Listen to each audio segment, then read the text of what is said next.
Isso talvez indique a necessidade também de, para a próxima década, uma renovação da agenda política brasileira.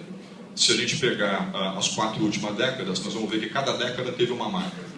A década dos anos 80 teve a marca da democratização, a virada dos anos 70 para os anos 80. A década dos anos 90 teve como marca a abertura e a modernização da economia brasileira. E a década passada, a década dos anos 2000, foi uma década marcada pela retomada do crescimento, com a redução da pobreza e a redução da desigualdade. Qual será a agenda da próxima década? Nós não sabemos. Seria a próxima década a década da agenda da sustentabilidade? A resposta para essa questão depende da resposta para, pelo menos, outras 2 questões importantes, e ao colocá-las, eu passo a palavra para a ex-senadora Marina Silva. Hoje, a retórica da sustentabilidade está presente nos vários setores sociais. No entanto, 2 desdobramentos são possíveis a partir disso. Nós podemos ter, por um lado, uma banalização da ideia, ou seja, uma captura da ideia de sustentabilidade sendo traduzida em ações de menor porte e que não estejam à altura da ideia de conciliar a satisfação das necessidades humanas com a conservação ambiental. Esse é um primeiro caminho, esse é um primeiro risco que está colocado. Ou, de outro lado, a ideia de sustentabilidade pode seguir o caminho de outras ideias como democracia, que num futuro não muito distante eram consideradas uma utopia, uma ideia vaga, e hoje é assumido como um valor da sociedade. Para que a sustentabilidade seja assumida como um valor, pelo menos 2 questões importantes têm que ser respondidas. A primeira delas é, por meio de que ações concretas, por meio de que agenda de curto e de médio prazo, a retórica da sustentabilidade pode se concretizar, e se concretizar de maneira consistente e não como mera retórica. E, em segundo lugar, quais serão as forças sociais capazes de fazer com que essa agenda seja posta em funcionamento?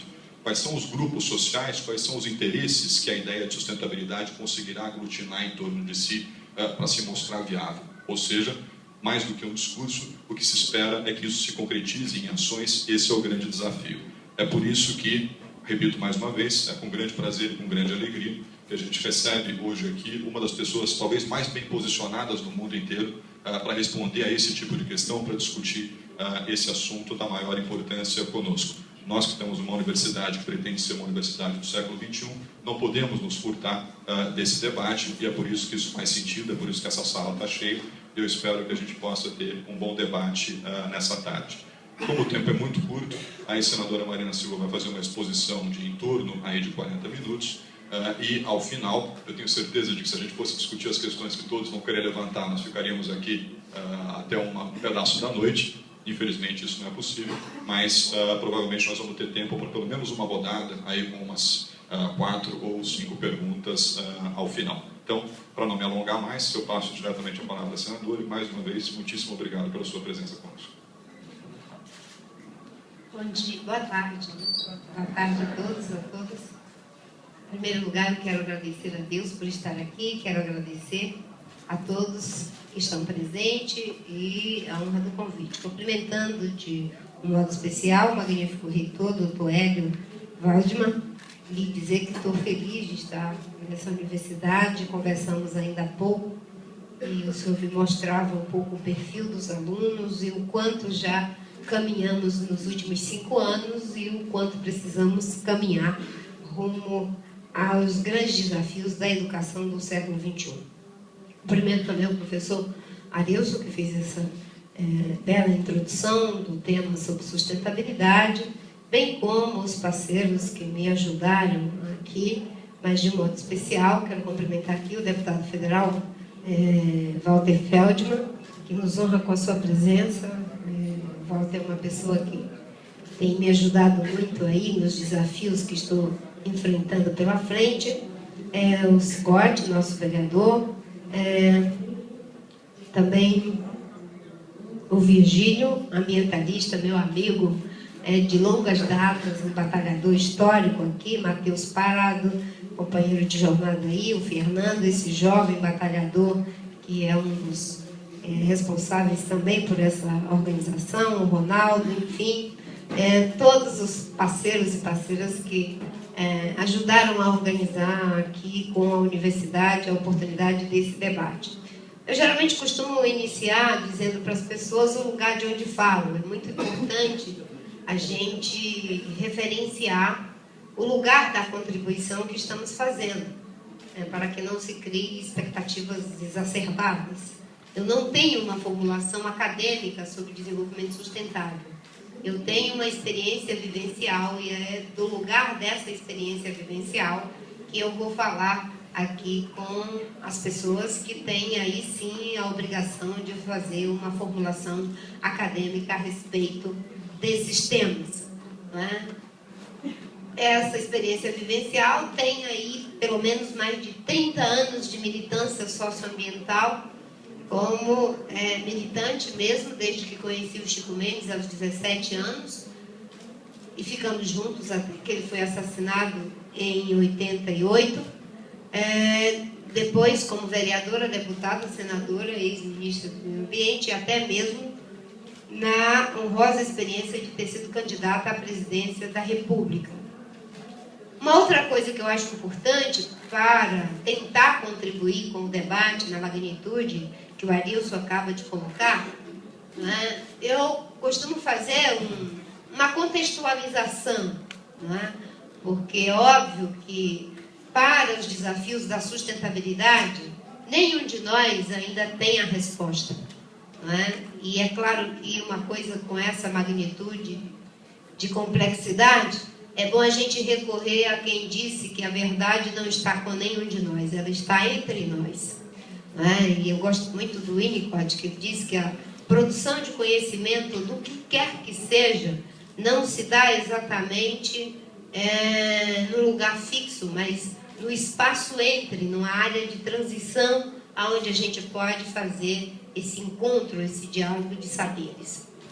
O contexto em que nós estamos fazendo esse debate é um contexto de crise. É muito difícil falar de crise quando a gente vê pessoas tão jovens, cheias de sonhos, cheias de esperanças e com o legítimo direito de querer, não é, progredir, enfim, entendendo aí progredir não apenas do ponto de vista material, mas também do conhecimento, enfim, nos aspectos imateriais do que também pode ser progresso.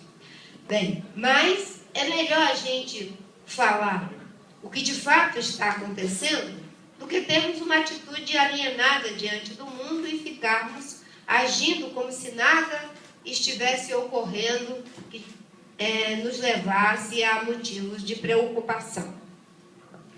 Qual é a natureza da crise que nós estamos vivendo?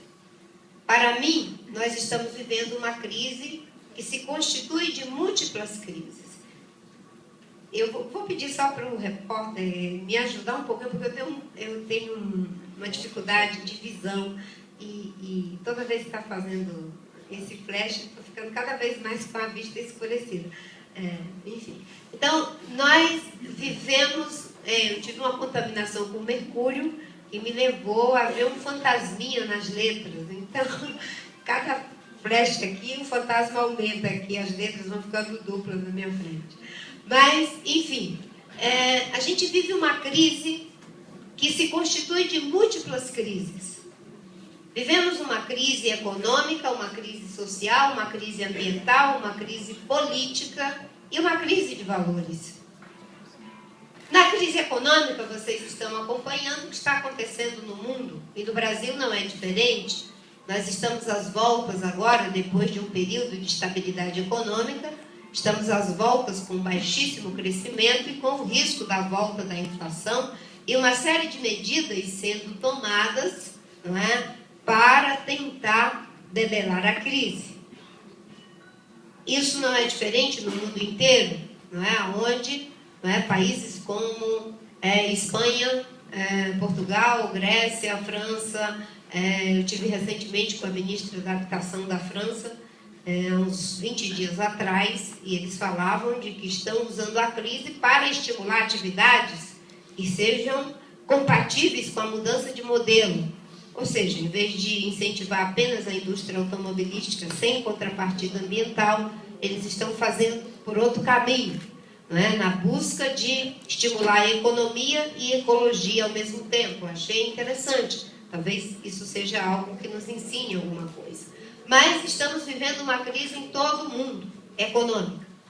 Temos uma grave crise ambiental, que não preciso repetir os dados, 2 bilhões de pessoas vivendo com menos de $2 por dia, não dá para, não precisa nem fazer grandes raciocínios para perceber que sobre esses recaem os mais graves problemas sociais, de falta de saúde, educação, moradia digna, entretenimento, enfim, meios para uma vida digna. E a crise econômica tem esse nome, e quando ela acontece, trilhões e trilhões de dólares são movimentados para socorrer os bancos, para socorrer o sistema imobiliário, o que for, não é? Os governos agem muito rapidamente em socorro da crise econômica. Aqui mesmo no Brasil, milhões e milhões de dólares, bilhões, foram movidos, inclusive do BNDES, para, enfim, ajudar na crise de 2008, uma fórmula que vem se repetindo mesmo após 2008. Né? Obviamente que a gente pode até discutir a natureza desses estímulos, né? A forma como está sendo feita, mas é que os grandes, quando quebram, são tão grandes que alguns economistas